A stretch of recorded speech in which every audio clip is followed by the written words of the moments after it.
કે આખા ગુજરાતમાં દારૂ અને ડ્રગ્સની જે રેલમછેલ ચાલે છે, જે હપ્તા રાજ ચાલે છે, જે સરકારમાં બેઠેલા લોકો હપ્તા રાજને પ્રોત્સાહન આપીને પોતાની તિજોરી ભરે છે અને બીજી બાજુ યુવાનો બરબાદ થાય છે, એના પરિવારો બરબાદ થાય છે, એનો આક્રોશ જે રીતે ફાટી નીકળ્યો તો એ જિગ્નેશભાઈ પોલીસ સ્ટેશન ગયા.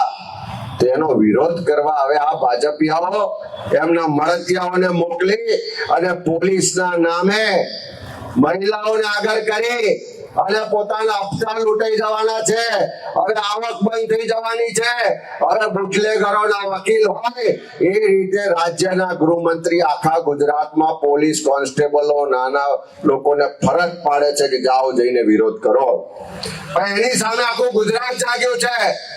આજે ગુજરાતના ગામે ગામ શહેરે શહેર એક અવાજ થઈને લોકો બહાર આવી રહ્યા છે કે કોઈ પણ સંજોગો થાય આ ગુજરાતમાંથી દારૂ અને ડ્રગ્સના હપ્તા લેવા વાળા લોકોને ખુલ્લા પાડવાના છે.